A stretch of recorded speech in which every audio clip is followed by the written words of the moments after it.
Hey YouTube family, this is my 89 Club Car DS cart. I am, as you can see, converting to lithium. It is a 36 volt, and I, as you can also tell, am doing it the cheapest way possible because that's basically where my budget is. And so I'm keeping the resistor coils and the V-Glide. Basically just putting taking the 6 batteries out and putting one 36 volt battery from Chin's. It's a 100 amp hour battery, and as you can see, it's a pretty good sized battery, and that's why it's in there long ways and not sideways. It just fits better that way. If you go sideways, you're going to have it crammed up against the front, right up next to the forward reverse switch, and it's going to be a tight fit. So I did it this way, which means you have to move the resistor coils from the back by the motor over to the side. And when you do that, this end over here is going to have a short cable that went to the motor that won't reach the motor any longer. But all you got to do is take the longest black one off of the resistor coil and take it to the motor, connect it to the motor, and use the short one to connect to your V-Glide. It's a very easy fix, not a big deal.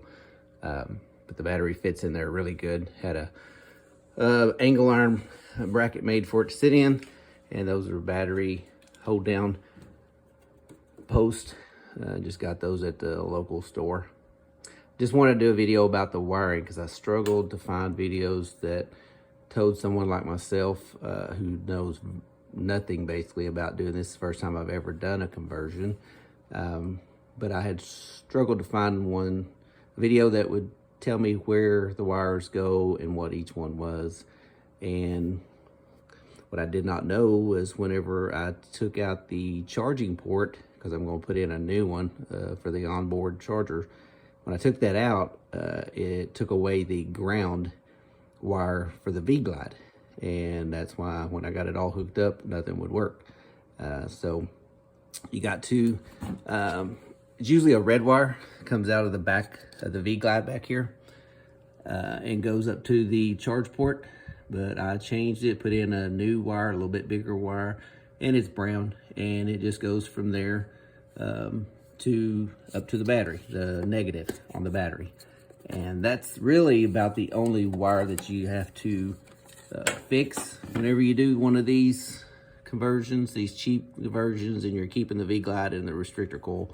Is this bottom wire is your ground, and it will get disconnected from the charge port, and it will need to be connected to the negative post on your battery.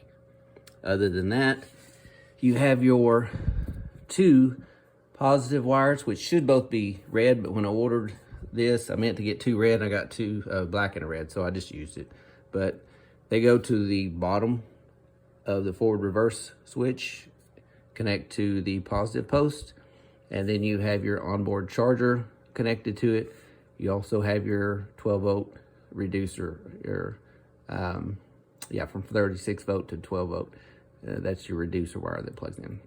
Those are the only wires that have to be plugged into the positive side. And on the negative side, of course, you have your main negative that goes back to the motor, and it's a good idea to take a picture of where all your wires go before you take them all apart. Because I replaced these with bigger wires.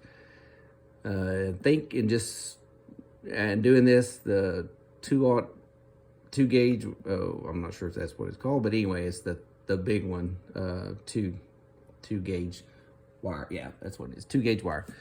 Anyway, it's a little bit heavy, and especially going into the new forward reverse switch that I got down here at the bottom. They're tight, and I had to do a little bit of adjusting to the forward reverse switch to get them to fit. I think they're bigger than it's necessary. You could probably go with a 4 gauge and it would fit fine and be plenty big enough, because normally it's a 6. These are 6 gauge wires that are on the golf cart. All these wires are 6 gauge. So if you're going to upgrade, 4 would probably be plenty. That's just my opinion. Anyway, so with the negative, you got the main negative going to the motor. You have the negative going to the onboard charger, and you have the negative coming from the 12 volt reducer, And then you have the ground that goes to the V-Glide. That's the one that I had to repair and connect up here. And you got your big positive wire going into the side of the forward reverse switch going back to the motor. And these are just the same. If you take a picture before you take it all apart, you'll know exactly where they go.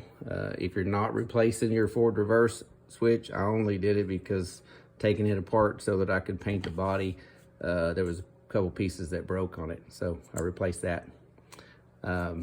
Starter, or your solenoid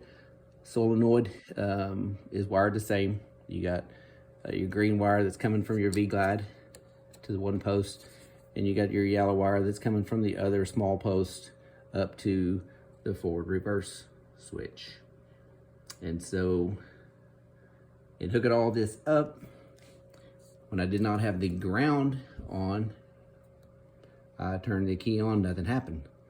And it took me a bit to figure out what the problem was. But once you get that done, get it all hooked up, you can turn the key on, maybe.